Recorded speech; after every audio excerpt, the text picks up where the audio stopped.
79ാമത് സന്തോഷ് ട്രോഫിയിൽ കേരളം ഇന്ന് പഞ്ചാബിനെ നേരിടുകയാണ്. ഇന്നത്തെ മത്സരം വിജയിച്ചാൽ കേരളം ഫൈനലിലെത്തും. മറ്റൊരു മത്സരത്തിൽ ഇന്ത്യൻ റെയിൽവേസ് സർവീസസിനെ നേരിടും. അപ്പോൾ എങ്ങനെയായിരിക്കും ഇന്നത്തെ മത്സരങ്ങൾ എന്ന് നമുക്ക് പറഞ്ഞു തരാൻ ഇതാ ഷാജഹാൻ ആലപ്പുഴയിൽ നിന്ന് ചേരുന്നുണ്ട്. Shaji, good morning.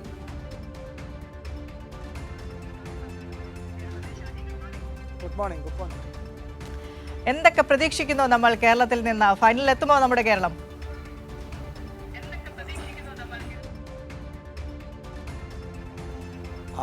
വിജിഷ, ഇത്തവണ കേരളത്തിന് ഒരുപാട് സാധ്യതകളുണ്ട്. കാര്യം ഇപ്പോൾ നമ്മൾ ഇന്ന് സെമി കളിക്കുന്ന ടീം പഞ്ചാബുമായിട്ട് നമ്മൾ ആദ്യത്തെ പ്രാഥമിക റൗണ്ട് മത്സരങ്ങളിൽ നമ്മൾ കളിച്ചപ്പോൾ 3-1 പഞ്ചാബിനെ പരാജയപ്പെടുത്തിയിരുന്നു. ആ ഒരു ആത്മവിശ്വാസവുമായിട്ടാണ് ഇന്ന് കേരളം ഉച്ചയ്ക്ക് ശേഷം 2:30 മണിയോടുകൂടി ഇന്ന് രണ്ടാം സെമി ഫൈനൽ മത്സരത്തിൽ കളിക്കുന്നത്. ആദ്യ സെമിയിൽ സർവീസസും ഇന്ത്യൻ റെയിൽവേയുമാണ്. ഇന്ത്യൻ റെയിൽവേയും സർവീസസും നല്ല ടീമുകളാണ്, രണ്ടും നല്ല ടീമുകളാണ്. ഇന്ത്യൻ റെയിൽവേ എനിക്ക് തോന്നുന്നത് അതിൻ്റെ കുറച്ച് കാലങ്ങൾക്ക് ശേഷമാണ് ഇപ്പോൾ സെമി ഫൈനലിൽ എത്തിയിരിക്കുന്നത്. മികച്ച ഒരു പരിശീലകനാണ് ഇന്ത്യൻ റെയിൽവേയോടൊപ്പമുള്ളത്, രാജേഷ്. അദ്ദേഹം പാലക്കാടുകാരനാണ്.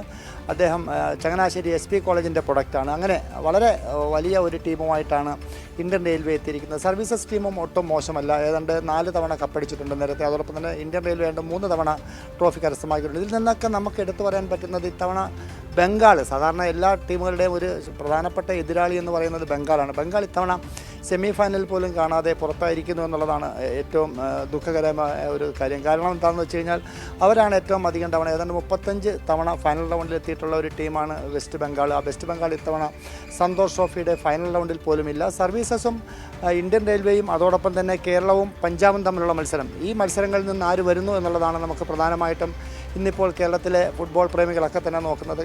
എന്താണ്ട് ഫൈനലിൽ എത്താനുള്ള എല്ലാ സാധ്യതകളും കേരളത്തിനുണ്ട്. കാര്യം കേരളത്തിൻ്റെ പരിശീലനം അത്ര മികച്ച പരിശീലനമാണ്, മികച്ച ടീമാണ്.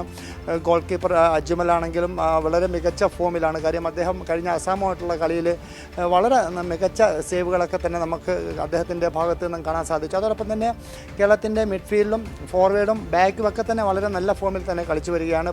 പരിക്ക് ചില കളിക്കാർക്കൊക്കെ ഉണ്ട് എന്നുള്ളതാണ് നമുക്ക് ക്യാമ്പിൽ നിന്ന് മനസ്സിലാക്കാൻ സാധിക്കുന്നത്. പക്ഷേ എങ്കിലും നമ്മൾ നല്ലൊരു ടീമാണ്. ഇപ്പോൾ നിയമസഭയിലെ കാര്യം പറഞ്ഞ പോലെ തന്നെ നല്ലൊരു ടീമാണ്. കഴിഞ്ഞ 2 ടീമായിട്ട് നല്ല രീതിയിൽ പ്രകടനങ്ങൾ കാഴ്ചവെക്കുന്ന ഒരു ടീമാണ്. പക്ഷേ അതിനെ പ്രതിരോധിക്കാനായിട്ട് എതിർഭാഗത്തിന് പൂർണ്ണമായിട്ടും കഴിയുന്നില്ല. അവരടിക്കുന്ന ഗോളുകളൊക്കെ തന്നെ പലപ്പോഴും വിനിഷ സൂചിപ്പിച്ച പോലെ തന്നെ സെൽഫ് ഗോളുകളായിട്ട് മാറുന്നു. അത് ടീമിന് ദോഷകരമായിട്ട് മാറുന്ന കാഴ്ച കാണുന്നു.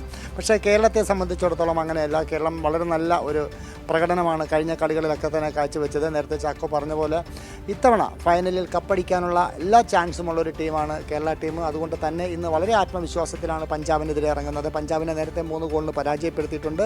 ആ ആത്മവിശ്വാസം കൈമുതലായിട്ട് ഓവർ കോൺഫിഡൻസ്, അതാണ് ഒരു പ്രധാന ഘടകം. ഓവർ കോൺഫിഡൻസ് ഇല്ലാതെ നല്ല രീതിയിൽ കളിച്ചു കഴിഞ്ഞാൽ സ്വാഭാവികമായിട്ടും ആ ടീമിനെ പരാജയപ്പെടുത്താൻ സാധിക്കും. അങ്ങനെ വന്നു കഴിഞ്ഞാൽ സർവീസസും ഇന്ത്യൻ റെയിൽവേയിൽ നിന്നും കളിച്ച് ജയിച്ചു വരുന്ന ടീം ആരാണോ അവരായിരിക്കും നമുക്ക് ഫൈനലിൽ ഏറ്റുമുട്ടാൻ സാധ്യതയുള്ളത്. പക്ഷേ ഇന്നത്തെ മത്സരത്തിൽ നമ്മൾ അത്ര മോശം ടീമൊന്നുമല്ല പഞ്ചാബ്. അവരെ തീരെ വില കുറച്ച് കാണാനും സാധിക്കില്ല. ഓരോ ടീമും ഓരോ ദിവസം അവരുടെ കഴിവുകൾ അത് എത്രത്തോളം മികച്ചതാണ് അതിനനുസരിച്ചായിരിക്കും കളിയുടെ വിജയം നിൽക്കുന്നത്. അതുകൊണ്ട് തന്നെ ഇന്നത്തെ കളിയും നിർണായകമാണ് കേരളത്തെ സംബന്ധിച്ചിടത്തോളം. കാര്യം പഞ്ചാബ് ഏതാണ്ട് 7-8 തവണയൊക്കെ കപ്പടിച്ചാണ്. നമ്മൾ 15 തവണ ഫൈനൽ വന്നെങ്കിലും 7 തവണ മാത്രമാണ് കൈപ്പിടിയിലാക്കാൻ സാധിച്ചിട്ടുള്ളത്. അങ്ങനെ പരിശോധിച്ച് കഴിഞ്ഞാൽ ബലാബലം ടീമുകളാണ്. പക്ഷേ എങ്കിലും മുൻതൂക്കം കേരളത്തിനാണ്. ആ ഒരു മുൻതൂക്കം മുതലാക്കി കഴിഞ്ഞാൽ തീർച്ചയായിട്ടും നമുക്ക് ഫൈനലിലെത്താം. ഫൈനലിലെത്തിക്കഴിഞ്ഞാൽ പിന്നെ നമുക്ക് ഈ സർവീസസ് ആണെങ്കിലും ഇന്ത്യൻ റെയിൽവേ ആണെങ്കിലും നമുക്ക് എന്തായാലും ആ 2 ടീമുകളും നമുക്ക് നേരത്തെ പ്രാഥമിക റൗണ്ടിൽ നമ്മളവരെ മത്സരിച്ച് പരാജയപ്പെടുത്തിയ ടീമുകളൊക്കെ തന്നെയാണ്.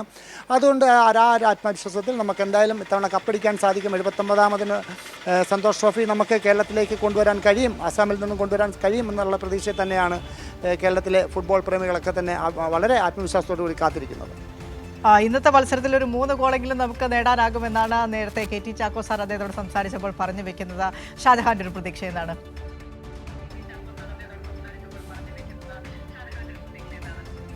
തീർച്ചയായിട്ടും കഴിഞ്ഞ കളി ഞാൻ നേരത്തെ ചാക്കോ പറഞ്ഞ പോലെ തന്നെ നമുക്ക് നല്ല എക്സ്പീരിയൻസ് പ്ലേയേഴ്സാണ് ഇന്ന് കേരളത്തിൻ്റെ ഉള്ളത്. മുന്നേറ്റ നിരയിലാണെങ്കിലും അതോടൊപ്പം തന്നെ പ്രതിരോധത്തിലാണെങ്കിലും മിഡ്ഫീൽഡിലാണെങ്കിലും ഗോൾ കീപ്പറൊക്കെ തന്നെ 5ാമത്തെ തവണ സന്തോഷ് ട്രോഫി കളിക്കുന്ന ഗോൾ കീപ്പറാണ് അജ്മൽ. അദ്ദേഹത്തിന് ആദ്യഘട്ടത്തിലൊക്കെ തന്നെ പരിക്കുണ്ടായതുകൊണ്ട് കളിച്ചിരുന്നില്ല. പക്ഷേ ഇപ്പോൾ വളരെ മികച്ച ഫോമിൽ പോസ്റ്റിൽ നിൽക്കുന്നു. ഞാൻ നേരത്തെ സൂചിപ്പിച്ച പോലെ തന്നെ ഏറ്റവും ഒടുവിൽ നടന്ന ക്വാർട്ടർ ഫൈനൽ മത്സരത്തിൽ